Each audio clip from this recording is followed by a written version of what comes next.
नमस्कार दोस्तों, आप सभी का स्वागत करता हूं एक्सेल के माइक्रो वीबीएस सीरीज़ में, जिसमें आज हम लोग पार्ट 23 कवर करने जा रहे हैं, जिसमें हम लोग एक बहुत ही यूज़फुल टूल किट सीखने वाले हैं, डीबगिंग एनवायरनमेंट।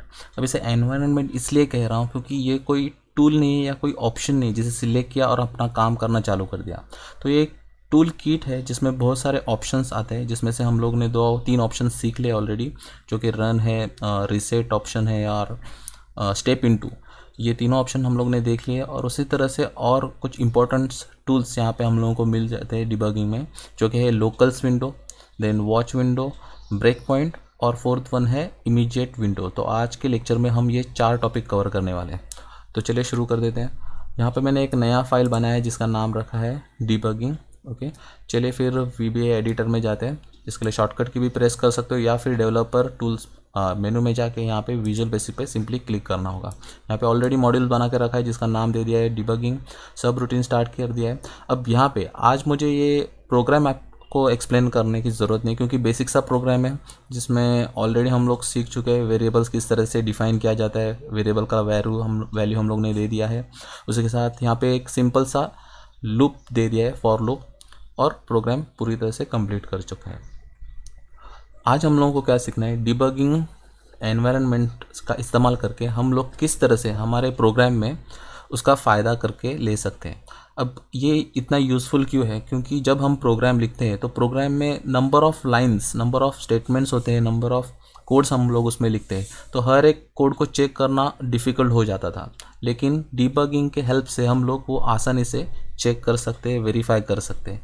तो यहाँ पे हम लोग नंबर ऑफ़ लाइंस में अगर प्रोग्राम लिखा है तो पर्टिकुलर एरिया में आपको प्रोग्राम रन करना है तो हम लोग डिबगिंग का इस्तेमाल करते हैं। कोई भी वेरिएबल के लिए उसका करंट स्टेटस चेक करना है, उसका करंट वैल्यू चेक करना है, तो हम लोग डिबगिंग का इस्तेमाल करते हैं। तो चलिए शुरू कर देते हैं। डिबगिंग का मतलब तो हम लोगों को समझ में आ गया है, जिसमें हम लोग आज पहले सीखने वाले हैं कि लोकल्स विंडो किस तरह से इस्तेमाल की जाती है। तो यहाँ पे मैं लोकल विंडो किस तरह से अनेबल की जाती है, इंसर्ट की जाती है, वो बता दूंगा।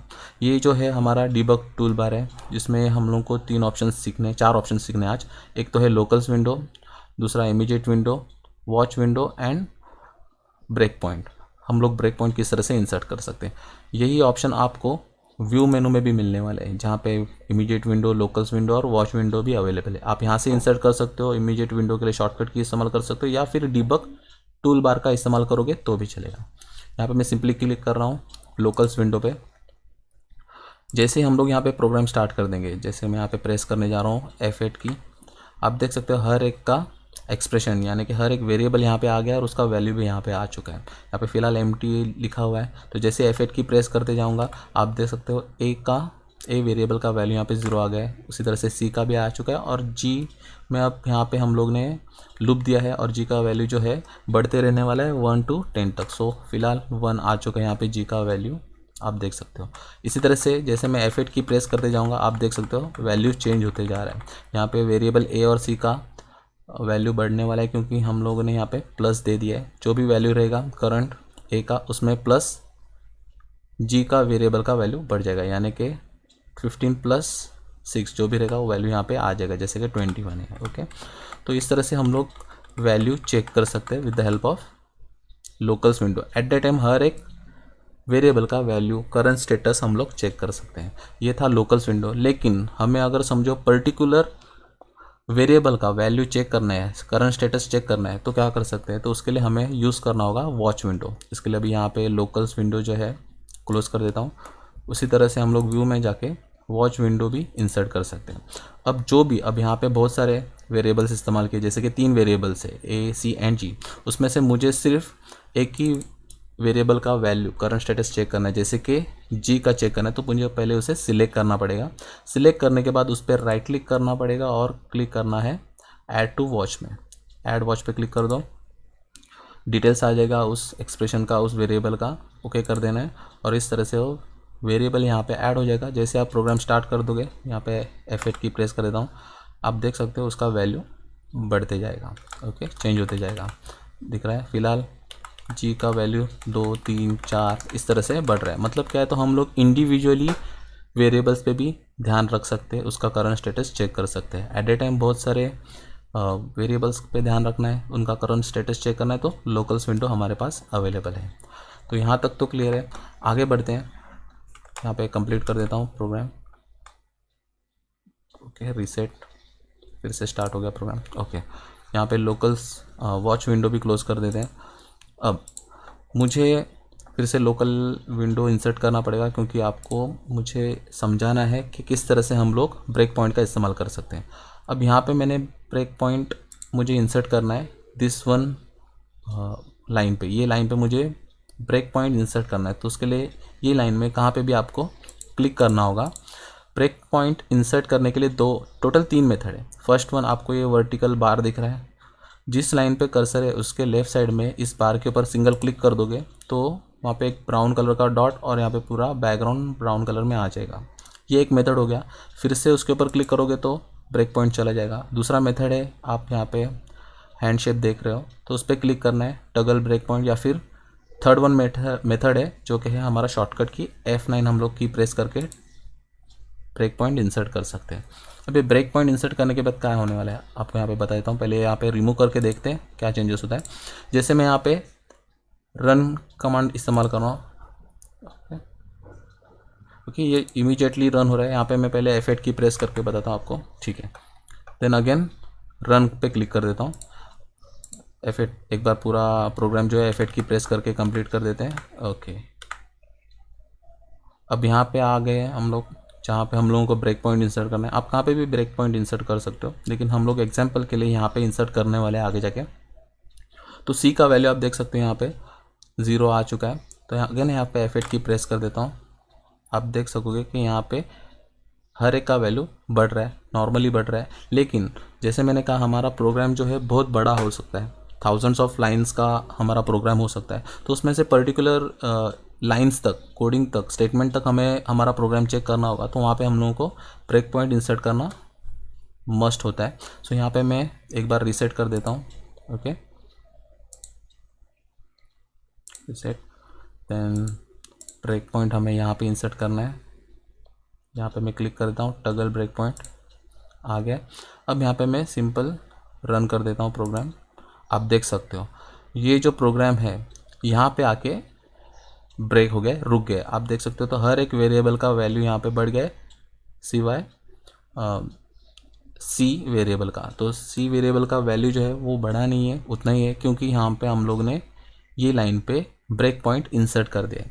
ब्रेक पॉइंट जहाँ पे इंसर्ट होता है उसके आगे प्रोग्राम नहीं जाता, वहाँ पे स्टक हो जाता है। आप देख सकते हो यहाँ पे सिलेक्शन है, यानी कि ये जो है एग्जीक्यूट नहीं हुआ है, ये लाइन एग्जीक्यूट नहीं हुआ है। तो ये लाइन पे सिलेक्शन आ चुका है, जैसे ही आगे का प्रोसेस करोगे तब जाके एग्जीक्यूट होने वाला है। तो आप ब्रेक पॉइंट इंसर्ट करके आपका प्रोग्राम यहाँ तक चेक कर सकते हो। तो ये यूज़ होता है ब्रेक पॉइंट का। आपने देख लिया कि ब्रेक पॉइंट किस तरह से इंसर्ट किया जाता है, किस तरह से निकाला जाता है। तो ये आप कंटिन्यू कर सकते हो। आप देख सकते हो अभी वैल्यूज़ अपने आप चेंज हो रहे हैं। सो एक सर्टेन लिमिट तक आपको अगर आपका प्रोग्राम चेक करना है तो आप उसे ब्रेक पॉइंट इंसर्ट करके वो पर्टिकुलर एरिया रन करके चेक कर सकते हो। तो ये एक यूज़फुल हो गया जो कि हम लोग डिबगिंग टूल किट के हेल्प से समझ सकते हैं with help of break point option. तो अभी तक हम लोग ने 3 ऑप्शन देख लिए, locals window, immediate window and toggle break point, या फिर ब्रेक पॉइंट आप इसे बोल सकते हो। एक लास्ट ऑप्शन यहाँ पे हम लोगों का बाकी है, वो है हमारा इमीडिएट विंडो। ठीक है, तो यहाँ पे क्लोज कर देता हूँ, locals window, immediate window insert कर दिया। उसका नाम ही बता रहा है उसका यूज़ क्या है। इमीडिएट विंडो में हम लोग बहुत सारे प्रोग्राम के पर्टिकुलर एरिया का रिजल्ट इधर चेक करके देख सकते हैं। इमीडिएट विंडो में बहुत सारे ऑप्शन यहाँ पे ऑपरेट कर सकते हैं। इमीडिएट इफेक्ट भी हम लोग हमारे वर्कबुक में, हमारे एक्सेल फाइल में रिफ्लेक्ट कर सकते हैं। उसके लिए आपको प्रॉपरली सब रूटीन स्टार्ट करने की भी ज़रूरत नहीं। जैसे कि मुझे समझो ट्रू और फॉल्स वैल्यू पता करनी है, जैसे कि पता करनी है यानी कि हम लोगों को क्वेश्चन पूछना है, इसलिए फर्स्ट ऑफ ऑल आपको क्वेश्चन मार्क देना होता है। सिंपल एक क्वेश्चन पूछ लेता हूँ, क्या 4 इज़ ग्रेटर देन 9, क्या 4 या 9 से बड़ी संख्या है। एंटर की प्रेस करना है, आपको वैल्यू मिल जाएगा फॉल्स, नहीं क्योंकि वो छोटी वैल्यू है। सेम एक दूसरा क्वेश्चन पूछ लेते हैं, क्वेश्चन मार्क, क्या 5 इज़ ग्रेटर देन 4। एंटर की प्रेस करता हूँ, यस ट्रू, क्योंकि 5 ये नंबर 4 से बड़ा है। तो इस तरह से क्वेश्चन पूछोगे आपको आंसर मिल जाने वाला है इमीडिएट विंडो में। इसके लिए आपको प्रॉपरली सब रूटीन स्टार्ट करने की ज़रूरत नहीं है, कोड लिखने की पूरी ज़रूरत नहीं है। उसी तरह से और एग्जांपल के लिए देख लेते हैं कि मुझे शीट 1 जो है उसका नाम चेंज करना है तो सिंपल आपको मेथड इस्तेमाल करना होगा sheet1 डॉट नाम चेंज करना है तो name space is equal to in double quote में आपको नाम लिखना होगा, जैसे कि मुझे लिखना है ACG एंटर। इस तरह से आप नाम इंसर्ट कर सकते हो। आप देख सकते हो यहाँ पे नाम आ चुका है। ओके, सो यहाँ पे एक स्मॉल लेटर हो गया है। Okay, enter. आप देख सकते हो, बाद में भी आप चेंजेस कर सकते हो उसमें। फिर से और एग्जांपल के लिए चेक करके लेते हैं। सेम मेथड से हम लोग ने वही कोड लिखा, एंटर की प्रेस कर रहा हूँ। आप देख सकते हो यहाँ पे फिर से नाम चेंज हो गया। आप शीट नेम भी बदल सकते हो, जैसे कि यहाँ पे मुझे शीट 2 पे यहाँ पे चेंजेस करना है, एंटर की प्रेस कर देता हूँ। ओके, ये करने नहीं देगा, क्यों? क्योंकि यहाँ पे सिमिलर नाम अप्लाई नहीं कर सकते वर्कबुक में। सो पहले हम लोग चेंज कर देते हैं हमारा वर्कशीट 1, उसके साथ वर्कशीट 2 में हम लोग नाम चेंज कर देते हैं। आप देख सकते हो यहाँ पे चेंजेस हो चुके हैं। तो इसी तरह से बहुत सारे इफेक्ट आप इमीडिएटली अप्लाई कर सकते हो। एग्जांपल के लिए और हम लोग देखते हैं, जैसे कि मुझे पता करना है कि शीट 1 का नाम क्या है, तो सिंपल आपको क्वेश्चन मार्क देना होगा। ओके, अभी आप क्वेश्चन पूछ रहे हो कि शीट का नाम क्या है। So again sheet1 dot name, enter की प्रेस कर दो, वो रिजल्ट में बता देगा शीट 1 का जो नाम है ACG है। इस तरह से आप कोई भी नाम पता कर सकते हो। फॉर एग्जांपल मुझे पता करना है कि टोटल नंबर ऑफ शीट्स कितने हैं। सो शीट्स डॉट आपको काउंट लिखना होगा एंड एंटर। तो नंबर ऑफ शीट्स कितने हैं हमारे वर्कबुक में? 3, तो ये भी आपको पता चल जाएगा। इतना ही नहीं, तो इसके लिमिटेशन बहुत है। आप इमीडिएटली बहुत सारे रिफ्लेक्शन कर सकते हो, जैसे कि यहाँ पे A2 में अजय लिखा है, वहाँ पे मुझे अक्षय लिखना है। तो आपको सिंपली क्या करना होगा कि आपको पहले पता करना है कि आपने A2 में क्या लिखा है। तो क्या करना होगा, क्वेश्चन मार्क, जैसे हम लोग रेंज देते हैं, रेंज इन ब्रैकेट में पता करना है कि A2 में क्या लिखा है। सो A2 का रेंज देना होगा, ब्रैकेट क्लोज एंड डॉट उसका वैल्यू जानना है आपको। सो वैल्यू एंटर, आपको पता चल जाएगा। अच्छा, यहाँ पे अजय लिखा है तो आपको रिप्लेस करना है, सो आप रिप्लेस कर सकते हो। अगेन यहाँ पे भी क्वेश्चन मार्क नहीं है, हम लोगों को डायरेक्टली एक्शन लेना है, तो क्वेश्चन मार्क देने की ज़रूरत नहीं, सिंपली रेंज लिखा। कहाँ पे चेंजेस करना है, तो A2 में चेंजेस करना है, डबल कोट देना ज़रूरी है। सो यहाँ पे डबल कोट दिया, ब्रैकेट क्लोज कर दिया। तो आपको यहाँ पे वैल्यू डालना है, so dot value, okay, and space is equal to double quote में आपको वैल्यू लिखना होगा, जो कि है Akshay, double quote complete, enter. आप देख सकते हो यहाँ पे A2 में वैल्यू भी चेंज हो चुका है। तो इस तरह से इमीडिएट विंडो के हेल्प से हम बहुत सारे कोडिंग चेक कर सकते हैं, टेस्ट कर सकते हैं, रिजल्ट चेक कर सकते हैं, और इवन हम लोग रिफ्लेक्शन भी ला सकते हैं हमारे वर्कबुक में। ओके, सो हम लोगों ने यहाँ पे लास्ट वन जो टॉपिक था इमीडिएट विंडो भी देख लिया है। तो ये बहुत ही यूज़फुल फीचर है डिबगिंग एनवायरनमेंट, जिसके हेल्प से हम लोग बहुत सारे चेंजेस, बहुत सारे जो इफ़ेक्ट्स होते हैं, या फिर प्रोग्राम में हम लोग वेरिएबल्स पे ध्यान रख सकते हैं, उसकी वैल्यूज़ चेक कर सकते हैं। तो ये बहुत यूज़फुल है। आई होप ये वीडियो आपको ज़रूर समझ में आया रहेगा दोस्तों। आज के लिए इतना ही, मिलते हैं नेक्स्ट लेक्चर में। Thank you.